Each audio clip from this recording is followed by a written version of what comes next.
and welcome back to another Kitecast episode. I'm Patrick Spencer, your host for today's show. Kitecast explores the latest trends and innovations in cybersecurity compliance as it relates to your private data. Today, I'm joined by Scott McCrady, CEO of SolCyber, who's pioneering what he calls the first modern MSP. We'll talk about that in greater detail here in a moment. Scott, just as a brief introduction, brings over 2 decades of experience transforming security operations globally, from scaling Symantec's managed security services across Asia Pacific. I remember those days because I was there, to launching FireEye's global solution provider strategy. He's at the forefront of major shifts in how organizations defend themselves. Scott, thanks for joining me today. I'm looking forward to this conversation. Hey, Patrick, thanks for having me. Always happy to join. And you actually have your own podcast show as well. We'll give you a plug at the end, but tell us a little bit about your podcast and how you got started. Then we'll talk a bit about your background. But you're a podcaster yourself. Yeah, it's funny because I'm an engineer, and so social media and just general marketing is sort of like, it's not endemic to my nature. We have a podcast called Security Shorts with Scott. And the whole idea is, if you're Googling something and encryption, data security, whatever, if you want to get, a 5 to 7 minute most efficient understanding of that topic, we try to really dig into that in Security Shorts with Scott. And so it's a place where we just did one on like cyber insurance. And so if somebody's like, hey, what's happening in cyber insurance in 2025? Within 5 to 7 minutes, they can get a real good sense of what's happening, what's important, what's not important. And so that's really the goal, is just to be a place that people can land on topics that are relevant to the security space, and can get a really quick understanding and a good overview of that specific topic. Well, our friends at Google, from a search standpoint, as well as all the AI search engines, love those now. So yes, you're in the sweet spot in terms of traffic reports. So tell us a little bit about let's start with your latest role, and then we'll cover a little bit about your background at FireEye and SonicWall, and then Symantec, which are your three most recent gigs. But what are you doing now? You started this company, and you guys are growing rapidly. There's a lot of interest. You're very laser focused on a specific problem, I believe, MSPs, as we talked about in the intro. Yeah, so it's been, as like all things, right? There's this journey, and it's a little bit cliche, but it's true. So my background was, I'm a security engineer by trade and training, and I got into the space by setting up, if anybody's been around for a minute, if you remember the old days, the Nokia appliances, and you could go and you could hit 1 for checkpoint, you could hit 2 for ISS Real Secure. So I was deploying these boxes for EDS way back in the day. And at the time, we had these beautiful network operating centers, like, huge. You hit a button, the curtains drew back, and you could see all the telecom switches and the links and which ones are red and yellow and green. Nobody knew what to do with the data for the security technology. And so I started building out what was essentially a security operations center for EDS. Because of that, I got hired away, and what became Symantec. But the very first MSSP was a company called RipTech, got purchased by Symantec, and ended up joining them, and then building out their Asia Pacific and Japan business, and then running the global business out of DC. And so at the time I left, I think we were the world's largest MSSP. It actually got bought by Accenture, and I just saw some stats the other day. It's the second largest MSSP in the world. So massive MSSP business. And the theory, and why this actually gets to SolCyber, but there was essentially a first generation MSSP, which was IP-based correlation outbound to known malicious threat locations. That was really the core. And so you'd say, okay, Scott's IP address is talking out to a known malicious location via the firewall data, and so the odds are very high that he's been breached. So we'd gather that, run basic level machine learning against it, and we could tell when something bad was happening. We'd let customers know. We were really good at it. That was Gen 1. I was there about 12 or 13 years. We left to go to FireEye Mandiant because my view was that endpoint was going to be the next major location to land for MSSPs. This was pre-MDR. We didn't know what to call it, but we knew that traditional AV wasn't stopping the nation state actors, and the ability just to push a button and run scan wasn't finding anything. So went to FireEye Mandiant, built their MSSP business over there, and we just never really landed on the fully visualized capability around the endpoint. FireEye, amazing company. Mandiant, amazing company, but we really struggled to win at the endpoint. This is back when Carbon Black and Cylance were sort of coming out. Obviously, CrowdStrike ended up becoming the winner. We had all the pieces. I mean, we had the threat intel, we had the service people, we had I remember. Mandiant, like we Yep. had network, we had email, but we could never get this endpoint. Um, and so what that endpoint vision eventually became was what people see out there in the MDR service, right? So this ability around the ability to detect the endpoint and do some level of response. SolCyber really, to me, is the third generation. And so our view when we started SolCyber was identity was going to become the major threat vector. So think about IP-based correlation, endpoint-based correlation, and now you get to identity. And so our view was that you have to consume those other two components into a third generation, which was really identity focused. And so the idea around identity was bad actors are going to use privileged accounts, service accounts, admin accounts, hybrid accounts, user accounts, and escalate the privileges, but they're going to use identity as the primary threat vector. And that was really the genesis of SolCyber.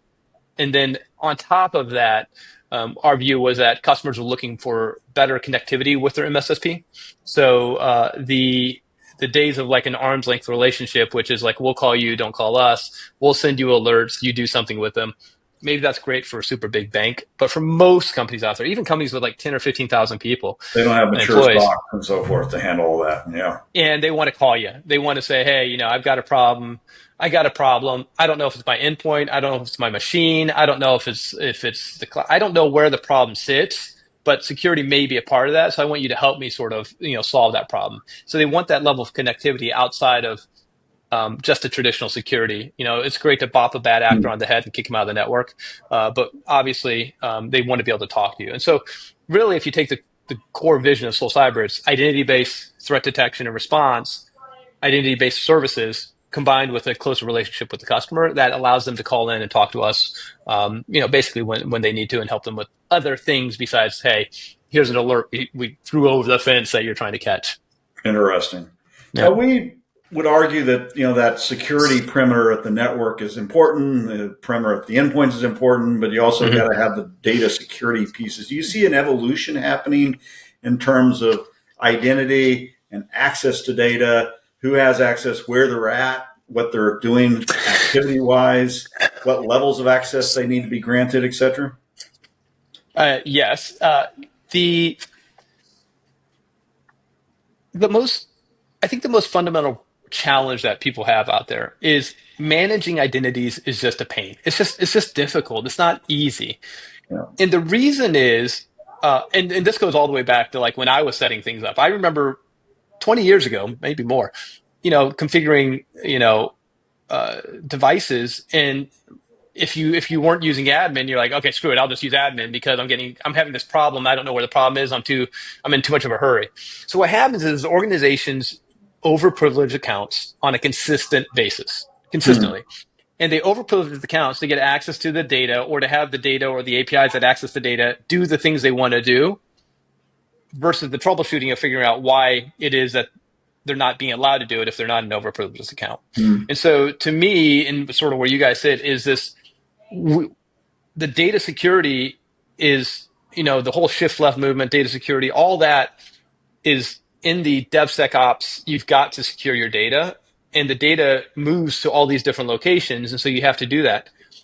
On the IT management and the security standpoint, they struggle. And this is not a blame, by the way. It's really hard to do, but they're struggling to say, okay, what are the right levels of permissions in order to be able to get access to these certain types of things, data, other accounts, APIs, whatever, in order to do that. So we just constantly see a company that maybe has 500 employees, they'll have 60, 70, 80 admin service accounts. This isn't even admin. This is just admin service accounts.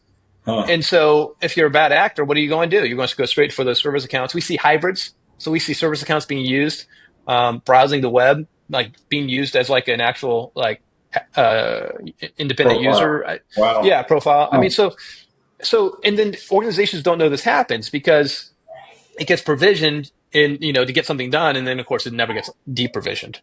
And so in that whole space, like we'll see things like, hey, this service account or this admin hasn't been used in like 9 months. Like it's hard to do some of these detections, but hasn't been used in 9 months. Now it's being used, and now it's being used to search the web too. And so technically it's legal, but it's not typical. And so these are the things that we're like, hey, customer, by the way, this is what's happening. This doesn't seem like this should be allowed, right? Hmm. You know, Hmm. we can't prove it's a threat actor per se.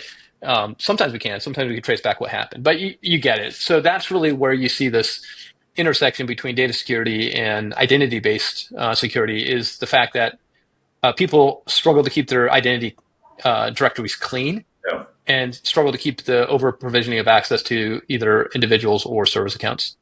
You see some of the compliance regulations that are popping up. You know, you have there's a big focus on AI. We could spend a little time talking about that, or a whole podcast if we wanted to do so, right? But you see the regulations that are popping up, the EU AI Act, the EU Act, NIS2, and so forth. They have some teeth in them, CMMC on the defense sector side. Do you see that driving some behavior in this area around identity? And does that impact MSSPs at all? Or it sounds like, based on your reaction, probably not right now. No, the regulate like if you take let's just take CMMC, and maybe it's a very solid standard out of the government. You're probably going to see a lot of states and other entities, government adjacent entities, take it up over time. Yeah. What you're really trying to do there is say we're operating under essentially two methodologies. One is we're operating inside of secure enclaves, so this could be government approved cloud infrastructure, right? So GovCloud or something similar. Yeah. And then the second piece is you're operating essentially under a NIST standard or something along those lines. CMMC is basically, an extended NIST. And so that helps with things like segmentation of duty. So Patrick can't go, hey, I approve, the changing of this account. Scott's got to approve it too. Yeah. It doesn't, but that doesn't really stop this problem of, because they don't come in and say you can only have 10% overprivileged accounts. There's no no rule. only 10 service accounts, 10% of service accounts can be admin. Like they don't have that, right? And so this proliferation of identities, and by the way, if you think about cloud and all the different accounts and what have you there, it's even more so. So what they're trying to do is get you inside of an enclave and inside of a process standard, right? That helps, 100% helps. But even there, customers are struggling. We're seeing CMMC, most organizations with whom we speak are just late. They're late. Yeah. They know they quote unquote got to get it done, and they haven't even started. They don't know where the boundaries are. They don't know which data should be in CMMC. It's not. Are they going to put the whole company in CMMC? Are they going to separate out a segment of the company and put it in CMMC? So, even there, these regulations that have teeth, the uptake is still challenging for most companies. There seems to be an overconfidence on the part of most organizations that do the self-attestation. You probably are seeing this with CMMC, where we're 95% covered, and then they actually bring in a third party like yourselves, and you got it. And no, you're 45, 35, 25% compliant with the 110 controls. So that's right. That's certainly a problem. When you think about AI and this overprivileging of accounts. They have access to a lot more data than they should have access to, but then they have all these public LLMs that are just one click and you're off and running with them. There's actually a report I read this morning on Claude and some of the data leakage that's happening there, which results in compliance violations. Speaking of compliance violations at the same time, do you see that as an issue, a growing issue, particularly with the escalation and growth of organizations embracing AI, shadow AI, even for that matter? I think in our experience, we run into, this is oversimplified, but for brevity's sake, you sort of get two types of customers. And so you have what I would call the sophisticated customers. Think super large bank, 5,000 security employees, right? They're messing around with AI, and they are going to sort of experts in AI directly and saying, how do I manage this thing? We don't run into a lot of those customers. We talk to them, but they're not really our target market. Most of our customers are much less sophisticated. And I'm talking, they can be big, by the way. That could be 20,000 employees, by the way. But they are much less sophisticated, and most of them are really struggling with like, you're going to be shocked, Patrick, but we're talking like we need to get all of our logging in one place. This is the Yeah. stuff that like they're like, we don't have a consistent logging infrastructure. We have some data going to this one SIM, and we have some data going to this MSSP, and then somebody built this other logging infrastructure for BI over here, and we just don't have a sense of what's actually happening inside of our organization. Yeah. That could be 500 employees, that could be 20,000 employees. And Yeah. so AI, it doesn't really come up on the security side. It comes up in a conversation, like over lunch or something, like, hey, we're thinking about an internal AI deployment. But most of them are really trying to get their hands around the basics, which is probably why they're talking with us, right? Is they're trying to say, okay, I've got to like get a project going here that actually gets me a really clearly defined outcome of like, I need all my stuff reporting to this place, and then somebody doing something with it so that if something goes bump in the One night, we actually unified know view. about it. Yeah, exactly. That's exactly it, right? Weren't Yeah. we talking about With that at Symantec 15 years ago? It never ends. It never ends. And it doesn't have to be the same tech, right? I mean, and so they're just wanting, they want to get their house in order. Yeah. Yeah, yeah, very true. So, what does a typical engagement with you guys look like? Talk through. You have a customer who you talk to. You pinpoint a problem, a project. I suspect there's different use cases you help them solve. But what does that usually look like for you? I would say, again, there's two primary engagements. So we have this productized service called foundational coverage. It actually came out of a combination of sort of cyber insurance, smaller customers. When I say smaller, like under 1,000 employees, generally speaking. We have customers 7,000 employees on it, but just generally speaking. Foundational coverage is essentially a drop-in security program. It gets you your tooling, it gets you your SIM, SOAR, UEBA, it gets you your SOC, it gets access to people that you can talk with problems. And so the first engagement is we get a lot of customers that are like, hey, my customer, is Mercedes, and Mercedes is saying that my I security have to isn't nearly good comply. enough, and I gotta get a security program in place ASAP. So, Mm. so what we call that supply chain compliance, which means that you have a big customer that sends you questionnaires that says this is all the stuff you need to answer all this stuff on security. It also ties into cyber insurance. So that's one. We call that foundational coverage. The other engagement is usually larger customers, call it 10,000, 15,000 seats. And that tends to be logging, data pipeline management, logging, Mm. architecture, then obviously getting the data into chunks that make sense. So some of it's in storage, and then some of it's analyzed, and the analyzation, then the analyzing of it comes into with 24/7 SOC, the user behavioral analytics, the identity monitoring, all of that stuff. Mm. And that tends to be larger customers. It tends to be a starting point. Oftentimes they add components to that over time, but Yeah. it tends to be more of like, hey, I need all my logging, my data, my intelligence, and I need somebody that can view that against modern threats and then do response on our behalf. So we'll do response for the customers for all the systems we have access to. Interesting. You brought Yep. up an interesting point around supply chain. You saw the latest Verizon report, what it went up. It doubled. Mm-hmm. 15% to 30% of all data breaches are attached to the third party. I wrote a blog Yep. post on another report a week ago or 2 weeks ago. I forgot. Recently, we'll put it that way, on a certain percentage. I think it's 5% or more are now fourth party or more Mm-hmm. attacks from a data Mm-hmm. standpoint.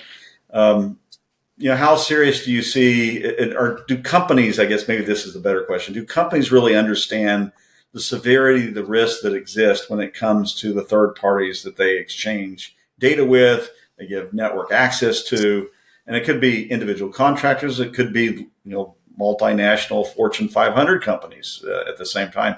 Do you think we understand the risk? The larger companies, the larger organizations, I think they understand it. I think the problem is the enforcement mechanism and the pricing components, right? And so the it's the problem is, okay, I'm XYZ large corporate, XYZ Acme Corporation, right? And I'm 50 billion in revenue, right? And so then I go to Patrick and say, hey, Patrick, you're one of three people bidding on my widget to be made, and you come in at $1.02, and somebody else comes in at $1.05, so they go with you at $1.02. And then at no point in that conversation was like, Patrick able to go to the company and say, hey, by the way, we have really, really good security in place. And so therefore I need to charge $1.04 or $1.05 and recoup that we don't see that It conversation doesn't happen on a happen. consistent basis. The only places we actually see it on a consistent basis would be like in entertainment. So if Disney is outsourcing media, the final sort of cuts in the media and CGI and whatever, they will pay for that extra value of security. Interesting. From a DRM But standpoint. Yeah. yeah, exactly. And so because they get it, it's such a linear line between the data being stolen and them losing a lot of money on that particular piece of content. But so far, we're this tension between what's the lowest cost of getting my widget made and then also providing security is not being, I think most of the time it's very unintelligently done. It's like you win the business and then the supplier comes back and bops you over the head and says, hey, here's your 50 questions. You need to do this in security.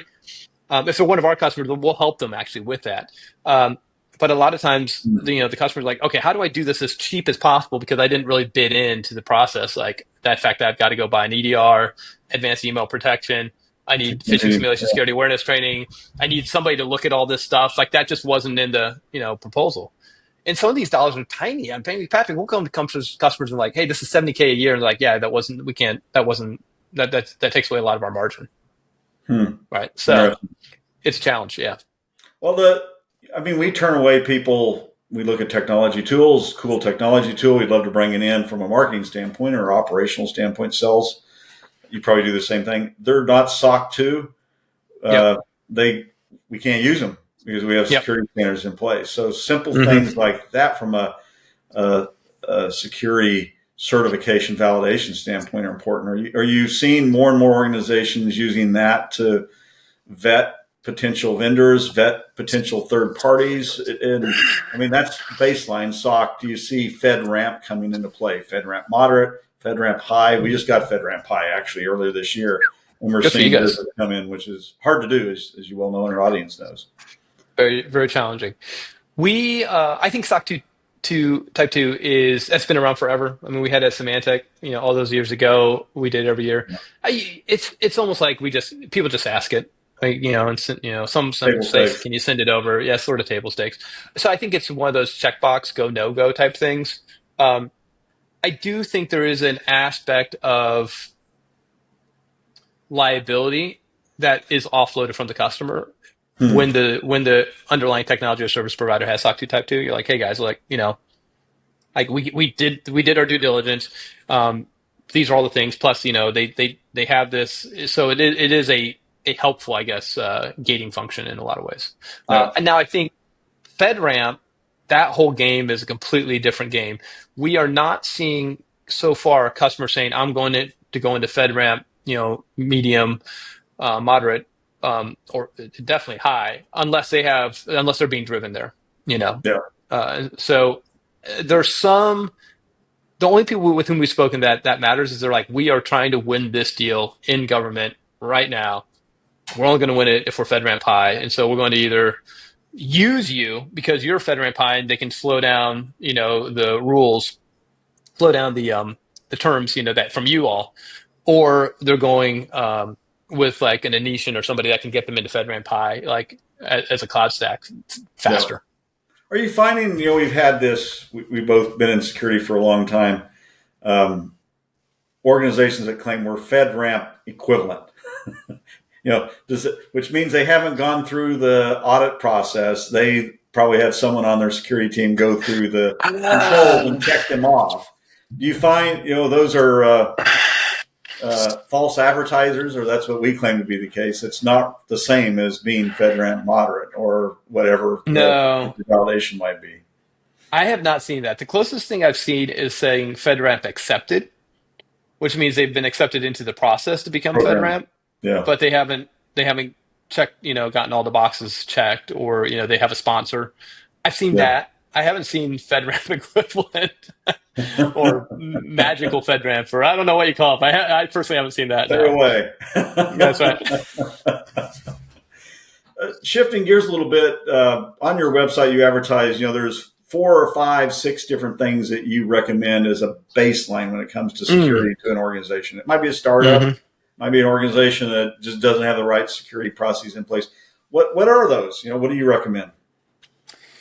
So there's a couple things that listen, the Pareto principle is like undefeated, right? 80-20. Like, so there's always like 20% of the things you can do that will get you 80% of the bang for the buck. Yeah. Um, you got to turn on your multi-factor authentication. Like, you just got to do it. And if you don't want to do it, hire somebody to come in and help you do it. But you really need to make sure it's turned on and it's as ubiquitous as you can get it. Now, the downside, and I know why people don't do it, is all the SaaS companies have realized this. And so there's always an up-leveled tier for your SSO and MFA, Yeah. right? So There's you're a like, lot of oh, money.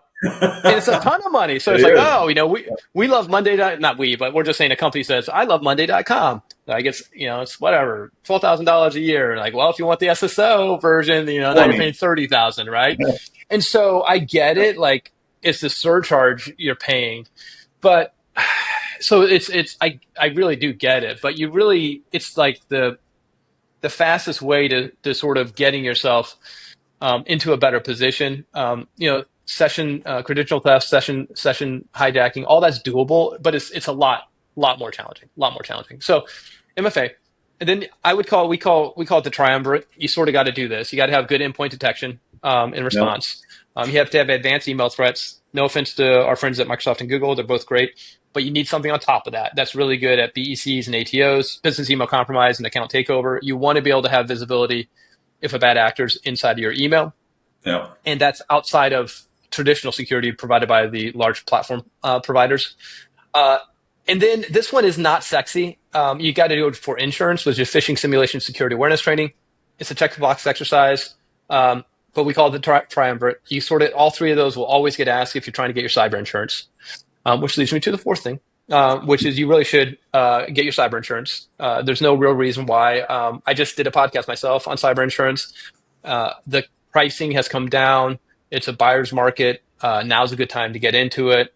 So you really want to look at something like that. And then last, obviously I'm in the space, I'm preaching my book, but you really do need a partner. Like, do you really want to manage all this stuff? And obviously you need to be looking at it. Like, all this stuff throws off data that tells you when something bad's happening. Like, the ability to find threat actors. We use the best of the best. All the tools that we use are the best of the best. And we consistently find threat actors going around those tools and trying to get into organizations. So you have to have some sort of provider that helps you with those. And so those would be sort of the five things. You do those and you're off to a really good start.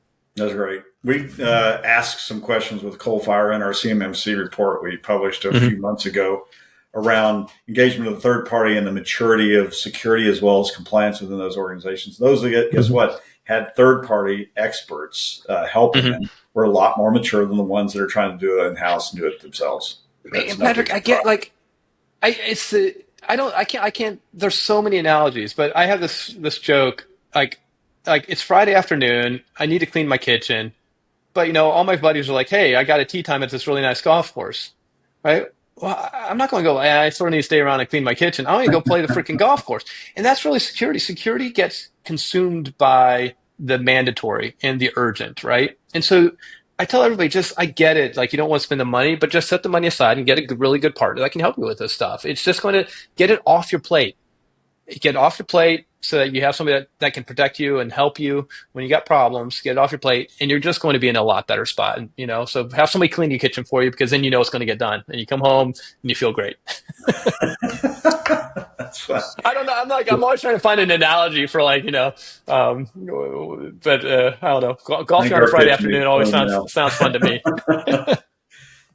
On your website, you guys talk a bit about your kill chain services, or the kill chain. Could you talk a bit about what you do in that area, and how do you stop it before the private data gets breached, or to ensure that as little of that leaks out of the organization, and more what actually leaked at the end of the day as well? Yeah, I think the core component is that what we do is well integrated. And so we talk about it all the time. There's not necessarily one thing that finds a bad actor. Now, I will say, in today's world, identity is the number one threat vector. It's the number one. if you go and talk to insurance companies, they're like, yeah, 90% of the breaches happen because somebody got hold of admin, right? That could be actually admin. It could be an over provision service account. So Yeah. the ability to have really advanced user, identification, behavioral analytics, all those really help with these more esoteric type of threats. And so the first thing is if the bad actor is going around EDR, which is not uncommon in today's world, then you got to be able to find it. The second thing is on the EDR side, you have a lot of capabilities that really allow you to find things that are not typical. So we had a customer Hmm. that kept having a problem. The EDR kept finding it. We kept removing it, and then we find it again, removed it, and then we kept going. Hmm. How does this keep getting reinfected? So we actually did a complete threat hunt through the entire company. Found multiple machines where the endpoint detection, and again, think best of the best, the top two EDRs out there. So these are good tech. We found multiple machines that had been affected that the EDR never even fired, never even triggered. So, Hmm. it's this ability to also have some level of like, okay, this is how threat actors think, and this is the patterns that we're seeing. So we're going to be able to run ourselves different types of attacks against it. Now, when we find something, we actually do response on behalf of the customer. So we will stop a process, quarantine a machine, roll back a process. Um, Anything along those lines. And we're about to launch identity-based responses, so we could actually push a password reset, MFA reset, things like that for the customers for Hmm. identity-based attacks. So that's coming out soon too. And so it's those types of things where you're really trying to find the foothold and get it corralled before something really. I mean, we had a 0 day in a customer. We ran the threat hunts once we realized how the 0 day was operating. Sure enough, they got popped, and we were able to get it corralled really quickly for them and get it get it cleaned up before anything was really leaked. So it just happens. Yeah. So your security approach is going to be different if you're a global business versus a regional versus one that just operates within a locality.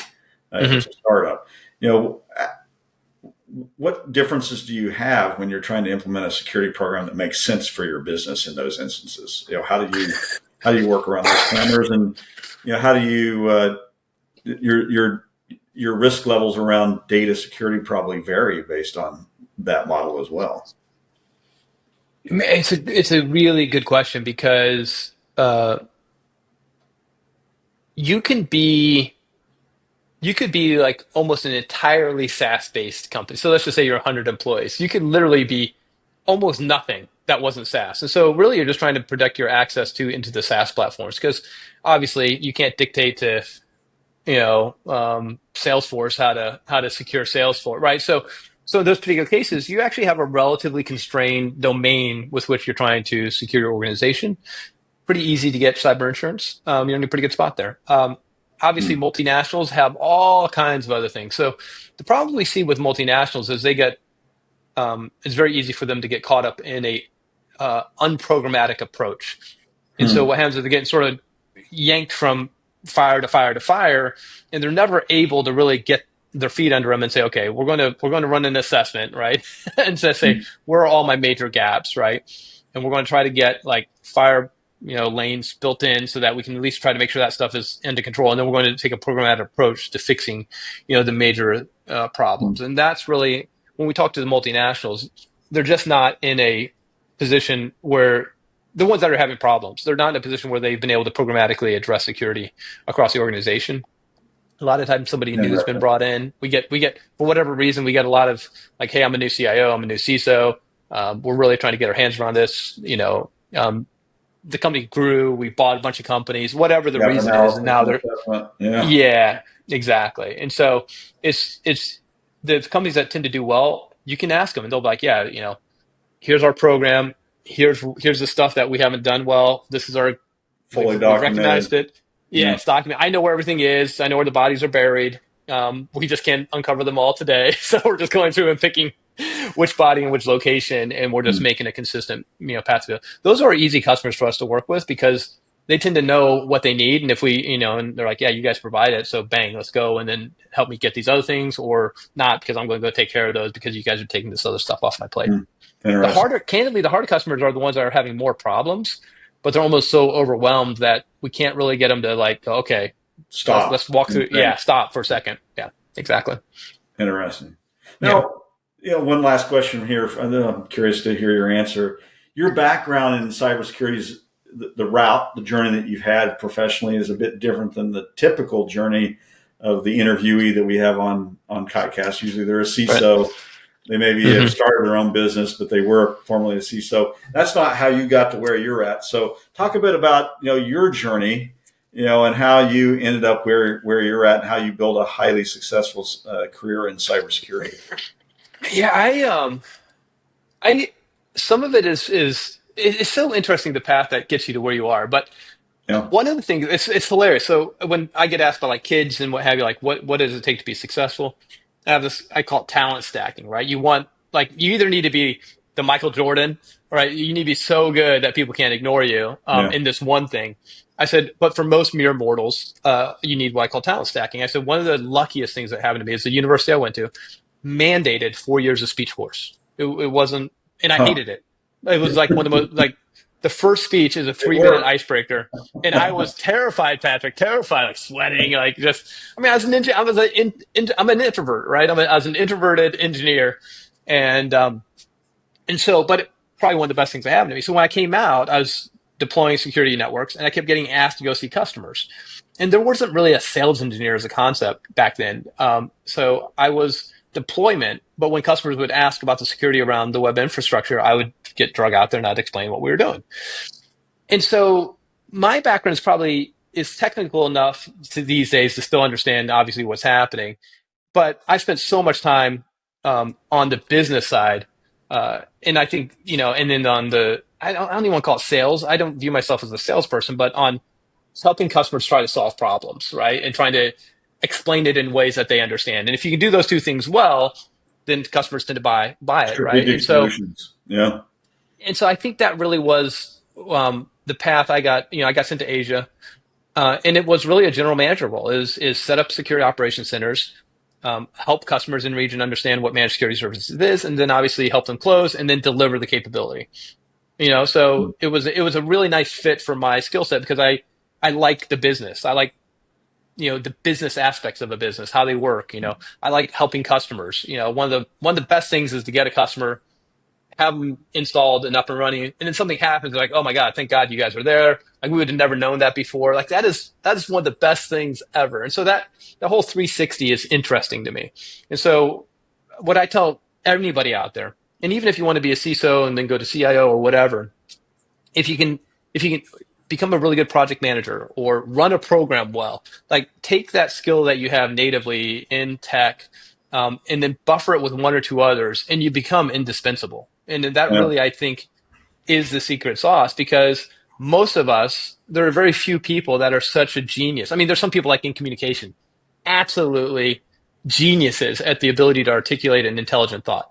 But most people are okay or bad, and then they have another skill, which is maybe good at security technology or technology in generalist, right? And so I really do think that for most people, and my journey's followed that, which is a subset of skills wrapped around technology that I find interesting that's allowed me to have success. Those are great recommendations. Quite true and applicable across different occupations, just not cybersecurity, obviously. So, Absolutely. 100%. Yep.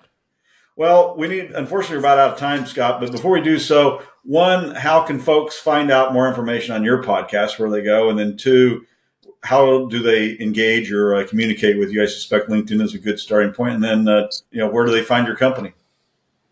Uh, all of the above are true. So SolCyber, SOL, like a Spanish sons, SOL cyber.com. Find us there. Obviously, I'm on LinkedIn, Security Shorts with Scott, LinkedIn, on our website, and on YouTube. And then obviously Scott at SolCyber.com. You can get me there. So happy to talk with anybody that wants to come over, has questions on MSSPs or cyber insurance or any of that stuff. Happy to engage and help out. That's great. I really enjoyed today's conversation. It's good to reconnect after all these years of having left Symantec. So thanks for your Patrick, I time. appreciate it. Absolutely. It's funny that how the, do you remember James Mobley? I do. So he and I were emailing the other day. It's such a small world in the cyberspace. So it's super good to see you again and reconnect and chat. Yep, absolutely. Well, thanks to our audience. We appreciate you listening to another episode of KiteCast. You can check out other episodes at kiteworks.com/KiteCast. We look forward to having you on our next show.